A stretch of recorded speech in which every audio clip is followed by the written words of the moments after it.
6월 14일 화요일 새벽입니다. 왕이신 나의 하나님 찬양하겠습니다. 왕이신 나의 하나님, 내가 주를 높이고 영원히 주의 이름을 송축하리다. 왕이신 나의 하나님, 내가 주를 높이고 영원히 주의 이름을 송축하리이다.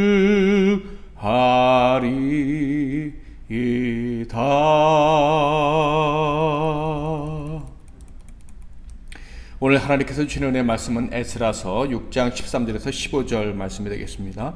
구약성경 에스라 6장 13절에서 15절 말씀을 봉독해 드리겠습니다. 다리오 왕의 조서가 내림에 유브라데 강 건너편 총독 다뜨네와 스달보스네와 그들의 동관들이 신속히 준행하니라. 유다 사람의 장로들이 선지자 학개와 이도의 손자 스가랴의 권면을 따랐으므로 성전 건축하는 일이 형통한지라. 이스라엘 하나님의 명령과 바사왕 고레스와 다리오와 아닥사스다의 조서를 따라 성전을 건축하며 일을 끝내되 다리오 왕 제6년 아달월 3일에 성전 일을 끝내니라. 아멘. 오늘은 정치가들이 성전 재건에 공헌한 증거와 이유, 정치가들이 성전 재건에 공헌한 증거와 이유라는 제목으로 하나님 말씀을 상고하겠습니다. 바벨론 포로로 이스라엘 백성들이 잡혀간 지 70년이 되던 해에 이스라엘 백성들은 하나님께 약속을 받은 그대로 가나안 땅으로 돌아올 수가 있었습니다. 돌아온 그들은 무너진 예배를 회복했고요, 무너진 성전을 다시 세우기 위한 작업도 시작을 하게 됩니다. 그러나 성전의 기초만 놓고 더 이상 건축을 진행하지 못했는데 방해자들, 곧 사마리아인들의 방해 때문이었습니다. 그렇게 기초만 놓고 건축을 하지 못한 채 무려 16년이란 세월이 흐르게 됩니다. 자, 그렇게 16년이란 세월을 흘려보내고 기원전 520년 하나님께서 보내신 두 명의 선지자들의 격려로 성전 재건이 다시 시작됩니다. 스가랴 5장 1절부터 2절 말씀인데요. 선지자들, 곧 선지자 학개와 이도의 손자 스가랴가 이스라엘의 하나님의 이름으로 유다와 예루살렘에 거주하는 유다 사람들에게 예언하였더니, 이에 스알디엘의 아들 수르바벨과 요사닥의 아들 예수아가 일어나 예루살렘에 있던 하나님의 성전을 다시 건축하기 시작하며 하나님의 선지자들이 함께 있어 그들을 돕더니. 자, 이를 통해서 세상은 자신들의 힘으로 하나님의 일을 막았다라고 착각을 했을 거예요. 16년 동안 성공했으니까. 그러나 그것은 말 그대로 착각이었습니다. 결국 하나님의 일은 하나님의 때가 되면 하나님이 성취하시는 거예요. 하나님의 일은 반드시 성취될 수밖에 없다라는 것을 알 수가 있습니다. 16년 동안 성전 재건을 미뤄했던 귀한 자들의 마음속엔 아마 큰 실망감과 좌절감이 있었을지도 모릅니다. 영적으로도 심각한 위축 상태에 빠져 있었을지도 모릅니다. 그러나 그들이 아무리 패배감에 젖어 있고 약한 존재가 되었다 할지라도요, 하나님은 당신이 받기로 하신 영광은 반드시 받으시는 법입니다. 그러니 하나님 영광을 위한 계획은 실행될 수밖에 없는 것이죠. 때가 되자 하나님은 선지자들을 보내셨고 그 선지자들 학개와 스가랴를 통해서 백성들은 힘을 얻고 성전 건축을 다시 시작할 수가 있었던 것입니다. 자, 그런데 이렇게 다시 용기를 내어서 성전 건축을 시작했는데 문제가 또다시 발생하게 됩니다. 바로 그 지역의 행정관들이 성전 재건의 합법성을 확인하기 위해서 재건이 시작되자마자 바로 찾아온 것이죠. 스가랴 5장 3절, 그때 유브라데강 건너편 총독 다뜨네와 스달보스네와 그들의 동관들이 다 나와 그들에게 이르되, 누가 너에게 명령하여 이 성전을 건축하고 이 성곽을 마치게 하였느냐 하기로. 이 사람들은요, 사마리아 사람들과는 비교도 안 될 정도로 힘이 막강한 사람들이었습니다. 그 지역에 왕이라 해도 무방할 정도로 힘 있는 사람들이었죠. 자, 그런데 이 사람들은요, 단순히 성전 재건을 방해하기 위해서 온 사람들은 아니었습니다. 단지 이 성전 재건이 중앙정부의 뜻인지 아니면 중앙정부와 상관이 없는 반역을 위한 행위인지 확인하려 온 것이죠. 당연히 이스라엘 사람들의 이 성전 재건은요, 16년 전 고레스 왕의 칙령을 받고 시작한 일이기에 불법이 아니었습니다. 그런데 문제는 이미 고레스는 죽고 그의 시대는 끝났다는 거예요. 그리고 지금은 다리오 왕의 시대라는 것이죠. 그러니까 참으로 과거의 왕이 내린 명령에 따라서 성전을 재건하겠다고 하면서 시작한 일이지만 관리들 입장에서는 그 명령이 정말 있었었는지, 그리고 그 명령이 지금도 유효한 것인지를 확인할 필요가 있었고, 또 다른 신전을 짓는 일인데 이것은 새로운 왕의 그런 어떤 정책에 반한 것은 아닌지, 혹시 그것이 반역 행위는 아닌지, 왕이 그렇게 생각하지는 않을지 확인해야 될 필요가 있었던 거예요. 당연히 이런 관리들의 제동으로 말미암아 이스라엘 사람들은 긴장을 해야 했을 거예요. 반대들 때문에 16년간 멈췄던 성전 재건의 일입니다. 자, 그랬던 일을 선지자들을 하나님이 보내셨기에 그 말씀을 듣고 용기를 내어 다시 시작을 했어요. 자, 그런데 16년 동안 방해했던 사람들보다 더 강력한 자들이 와서 합법적인 절차를 가지고 문제를 제기하고 있는 것입니다. 그러니 얼마나 긴장을 했을까요? 이 관리들의 이 제기는 성전 건축을 또다시 멈춰야 하는 이유가 될까? 그런데요, 다음의 구절을 보면 놀랍게도 성전 건축은 멈추지 않았습니다. 하나님께서 유다 장로들, 즉 지도자들을 도우셨기 때문이다 라고 기록되어져 있어요. 4절 5절, 우리가 이 건축하는 자의 이름을 아뢰었으나 하나님이 유다 장로들을 돌보셨으므로 그들이 등이 공사를 막지 못하고 이 일을 다리오에게 아뢰고 그 답장이 오기를 기다렸더라. 제국의 관리들은 성전 건축이 합법적이라는 것을 확신할 수가 없었습니다. 그러므로 당연히 확신할 수 있을 때까지 성전 건축을 중단시켜야 했을 거예요. 자, 그런데 놀랍게도 이 사람들은요, 당장 멈추라고 말하지 않았고 중앙정부에 질문하고 답변이 올 때까지 기다리기로 한 것입니다. 그래서 그들은 당시에 바사의 왕이었던 다리오에게 편지를 보냈죠. 그 지르서를 보낸 것입니다.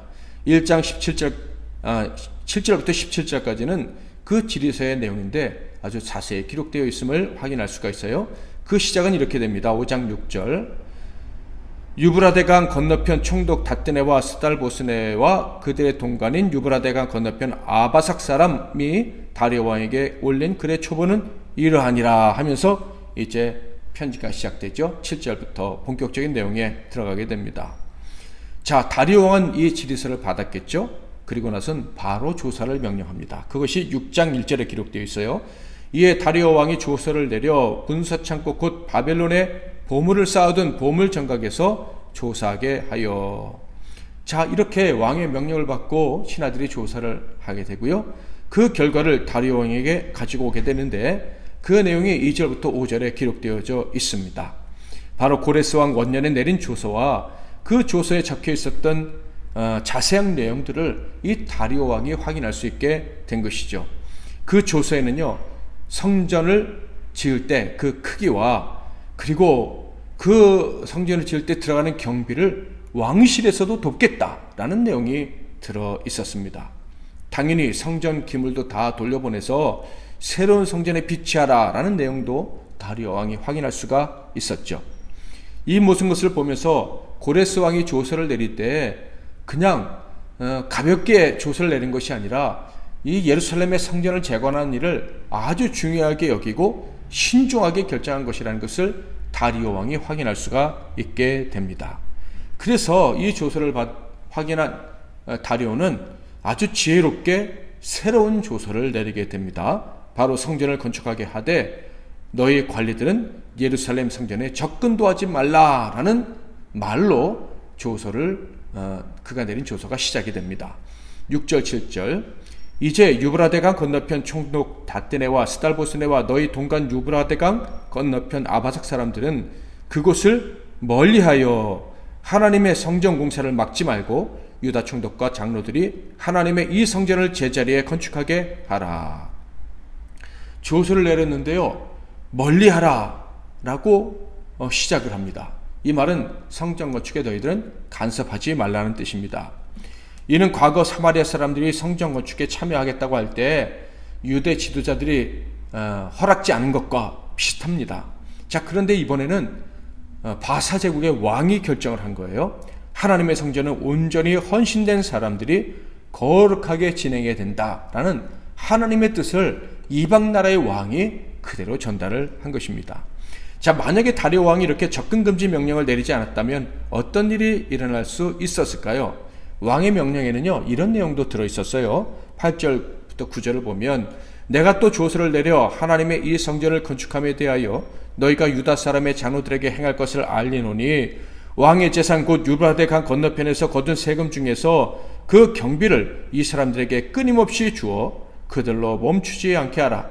또 그들이 필요로 하는 것 곧 하늘의 하나님께 드릴 번제의 수송아지와 순양과 어린 양과 또 밀과 소금과 포도주와 기름을 예루살렘 제사장의 요구대로 어김없이 날마다 주어. 유다 총독은 물론이거니와 유브라데강 서쪽에 있는 관리들은, 총독을 포함한 관리들은 세금을 거둘 때, 제국의 세금을 거둘 때 왕의 곳간에 드릴 그 재물 중의 일부를 성전 재건을 위해 지원하라 라고 명령을 한 것입니다. 게다가 이 명령은 고레스의 명령에 추가한 나의 명령이다 라고 강조를 하고 있어요. 참으로 놀라운 일이 벌어지게 된 것이죠. 자, 그런데 다리오가요, 바로 세금을 가지고 이스라엘 백성들, 성전을 제거하는 사람들에게 갖다 주기는 하되 그 근처에 가지 말라, 이런 명령을 내린 거예요.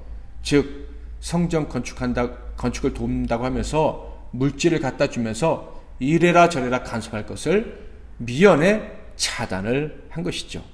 필요한 물자만 공급하고 어떤 간섭도 하지 말아라. 그래서 이 성전 건축이 하나님 뜻대로 온전하게 성취되도록 해라, 이런 명령을 내린 것입니다. 참으로 하나님의 섭리가 놀랍다는 생각이 들지 않습니까? 게다가 추가적으로 다음과 같은 조서까지 내렸는데요. 그 첫 번째는 6장 10절에 있어요.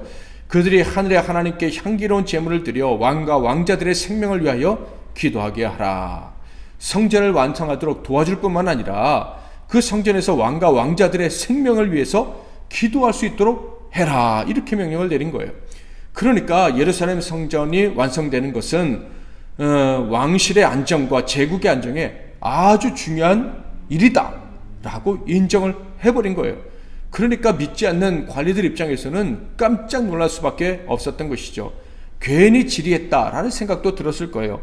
함부로 건드려서는 안 되고 적극적으로 도와야겠구나 라는 생각 외에 다른 생각을 하면 절대로 안 된다는 생각을 그들이 할 수밖에 없었을 것입니다. 여기에 경고까지 추가를 했는데요. 6장 11절 12절 내가 또 명령을 내리노니 누구를 막론하고 이 명령을 변주하면 그의 집에서 들보를 빼내고 그를 그 위에 메어 달게 하고 그의 집은 이로 말미암아 거름더미가 되게 하라. 만일 왕들이나 백성이 이 명령을 변주하고 손을 들어 예루살렘 하나님의 성전을 헐진데 그곳에 이름을 두신 하나님이 그들을 멸하시기를 원하노라. 나 다리오가 조서를 내렸노니 신속히 행할지어다 하였더라. 자, 이렇게 일반 관리들의 질의가 있고 이에 대한 다리오 왕의 답변이 있은 다음에 어떤 일이 있었는 줄 아십니까? 성경에는 바로 성전 건축이, 성전 재건이 완성되었다, 이렇게 기록되어져 있어요. 6장 13절에서 15절 다리오 왕의 조서가 내림에 유브라데강 건너편 총독 다뜨네와 스달보스네와 그들의 동관들이 신속히 준행하니라. 유다 사람의 장로들이 선지자 학개와 이도의 손자 스가랴의 권면을 따랐으므로 성전 건축하는 일이 형통한지라. 이스라엘 하나님의 명령과 바사왕 고레스와 다리오와 아닥사스다의 조서를 따라 성전을 건축하며 일을 끝내되 다리오 왕 제6년 아달월 3일에 성전 일을 끝내니라. 에스라서 이전에 성전 건축과 관련된 성경의 기록들을 보면요, 이렇게 되어 있어요. 즉 성막 건축, 솔로몬 성전 건축에 대한 기사들을 보면요, 성막의 크기, 성전의 크기, 기능, 그것을 제작에 참여할 사람들, 그리고 성막이 완성된 다음에 거기서 섬길 사람들, 뭐 이런 내용이 주된 내용들이었어요. 자, 그런데 스룹바벨 성전 건축에 관해서는 그런 이야기들이 전혀 등장하지 않습니다. 건축 과정에 대한 이야기는 전혀 없고요, 오직 정치가들에 대한 이야기만 있습니다. 유브라데강 서편에 있었던 정치가들 이야기, 그리고 파사, 즉 페르시아의 왕 다리오 이야기, 그것들만 기록되어 있어요. 그래서요, 마치 정치가들에 의해서 정치가들의 공로로 말미암아 성전이 지어진 것 같다는 그런 착각이 들 정도예요. 성전 건축의 실제 과정에 대한 이야기는 전혀 없는 성전 재건, 성전 건축 이야기, 좀 이상하다는 생각이 들지 않습니까? 그렇다면 왜 이렇게 하나님이 에스라서를 기록하게 하셨을까요? 그 이유는요, 하나님의 나라의 모형인 성전, 이 교회의 존재 이유와 관련이 있는 거예요. 교회는, 즉 하나님의 성전은 무엇을 의미하는 것입니까? 바로 하나님 나라의 모형이라고 방금 말씀드렸죠. 하나님이 주인이시고 다스리시는 세상, 하나님이 진정한 통치자라는 것을 보여주는 것이 바로 교회고 성전이었다라는 거예요. 자, 어떤 사람이 교회를 세웁니다. 어떤 사람이 교회의 직분자가 되었습니다. 그렇다면 무엇을 기억해야 될까요? 바로 이 교회는 몇 사람이, 그리고 어떤 나라가, 심지어 세상이 함부로 할 수 없는 그런 존재라는 것을 기억해야 하는 거예요. 교회는 세상의 정치, 경제, 문화, 사상의 환경이 바뀌어도 하나님의 뜻대로 움직여지는 것이지 그 세상 환경에 의해서 흔들리는 것이 아니다라는 거예요. 그러므로 신자가 세상 역사, 정치, 관심을 쓸 수도 있고 그 상황이 어떻게 돌아가는지 이해할 필요는 있을 수도 있습니다만, 그것이 교회에 본질적인 영향을 줄 수 없다는 것을 분명히 알아야 합니다. 정치 때문에, 경제 때문에, 사회 때문에, 코로나 때문에 세상이 요동치기 때문에 교회가 이리저리 흔들릴 것이다, 그런 생각을 해서는 절대 안 된다 하는 거예요. 참된 신자는 세상이 어찌 되든지 간에 교회는 하나님 뜻대로 세워져 갈 것이다, 교회의 역사는 하나님 뜻대로 진행되어져 갈 것이다 라는 확실한 믿음이 있어야 한다는 거예요. 그러므로 저와 여러분은요, 세상 사람들의 가난함, 세상에서 정치하는 사람들, 그런 사람들에 너무 민감해하거나 그 사람들 때문에 교회가 움직여질 것이라는 생각을 하면 안 됩니다. 절대 그런 것에 휘둘려서는 안 될 거예요. 하나님이 만물의 주인이시고 그 만물의 주인이신 하나님이 우리 교회를 세우시고 통치하신다는 것을 믿으신다면 세상은 우리 교회에 결코 절대적인 영향력을 끼칠 수 없다는 것을 믿고 우리는 나아가야 할 것입니다. 세상이 어떻게 변한 듯 하나님의 뜻과 하나님의 교회, 하나님의 나라는 온전히 세워질 것입니다.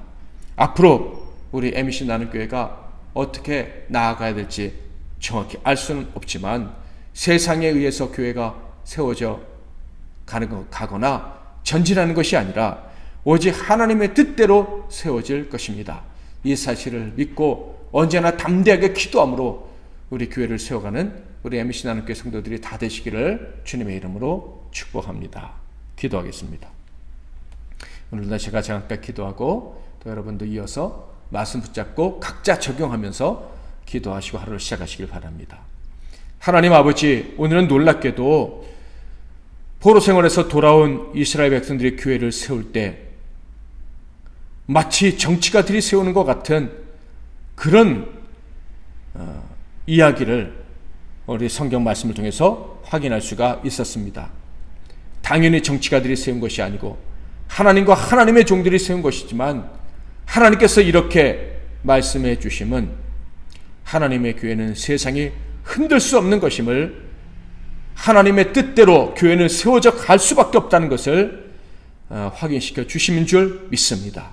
그러므로 우리 MEC 나눔교회와 우리 사랑하는 성도들의 각자의 삶이 하나님의 뜻대로 세워지는 것임을 오늘 또한 우리도 확신하고 용기를 갖게 하옵소서. 세상이 어떻게 변화되든지 간에 하나님 뜻이 온전히 이루어질 줄 믿고 담대히 살아가는 저희들이 되게 하옵소서. 우리의 가정, 우리의 산업, 우리의 교회, 우리의 나라, 우리 민족 하나님 뜻대로 세우실 줄 믿고 우리 주 예수 그리스도의 이름으로 기도하옵나이다. 아멘.